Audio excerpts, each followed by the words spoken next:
नमस्कार, मैं हूं आपके साथ एकाग्र गुप्ता और आप देख रहे हैं राष्ट्र मिरर। हर बजट के बाद एक शोर जरूर मचता है।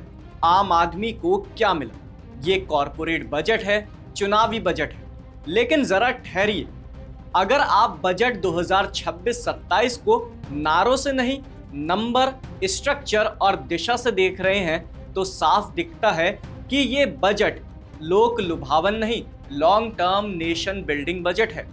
सबसे पहले आपको इस बजट की आत्मा समझाते हैं। ये बजट खर्च बांटने का नहीं, क्षमता बनाने का बजट है। सरकार ने साफ किया है, राजस्व और पूंजीगत खर्च को अलग अलग रखकर पैसा वहां लगाया जाएगा जहां एसेट बने, ना कि सिर्फ तात्कालिक राहत दी जाए। यही वजह है कि कैपिटल एक्सपेंडिचर यानी इंफ्रास्ट्रक्चर, परियोजनाएं, रेलवे, ऊर्जा और प्रोडक्टिव सेक्टर, इन पर फोकस जारी है।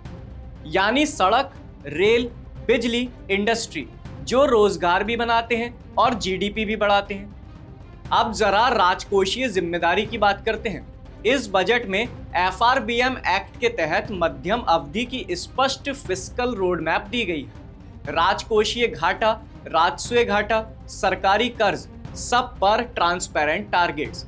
मतलब ये नहीं कि आज खर्च करो और कल देश को बिल थमा दो। यही फर्क है 2014 से पहले और आज में। अब बात करते हैं आउटपुट और आउटकम की। बजट 2026-27 में आउटपुट आउटकम मॉनिटरिंग फ्रेमवर्क, इसको मजबूत किया गया है। 500 करोड़ से ज्यादा की हर योजना के लिए स्पष्ट लक्ष्य, मापने योग्य परिणाम और जवाबदेही तय। यानी अब सिर्फ ये नहीं पूछा जाएगा पैसा खर्च हुआ या नहीं, बल्कि ये पूछा जाएगा परिणाम क्या निकला। ये है न्यू एज गवर्नेंस। अब राज्यों की बात करें। इस बजट में राज्यों और केंद्र शासित प्रदेशों को करों में हिस्सा, अनुदान और ऋण तीनों के जरिए मजबूत सपोर्ट दिया गया है।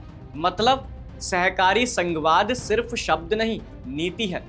राज्य अपनी जरूरत के हिसाब से विकास की रफ्तार तय कर सकें, यही सोच इस बजट में दिखती है।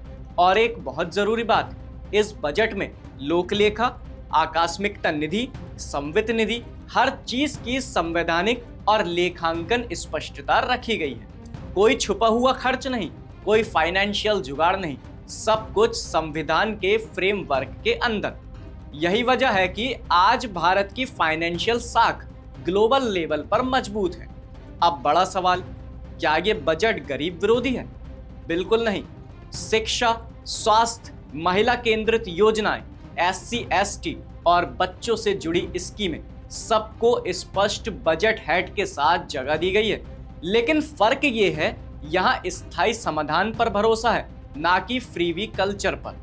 यानी मछली नहीं, मछली पकड़ने की ताकत। कुल मिलाकर बजट 2026-27 ना तो चुनावी है, ना ही दिखावटी। ये बजट है आर्थिक अनुशासन का, इंफ्रास्ट्रक्चर ड्रिवन ग्रोथ का, जवाबदेही और पारदर्शिता का, और भारत को $5 ट्रिलियन इकोनॉमी की दिशा में आगे ले जाने का। यही वजह है कि ये बजट शोर नहीं करता, बल्कि नींव मजबूत करता है। क्या आपको लगता है कि ये बजट देश को लंबी दौड़ के लिए तैयार करता है? कमेंट सेक्शन में अपनी राय जरूर लिखिए। और अगर आप चाहते हैं कि बजट, नीति और सत्ता को बिना शोर, बिना एजेंडा, तथ्यों के साथ समझाया जाए, तो राष्ट्र मिरर को सब्सक्राइब करना मत भूलिए।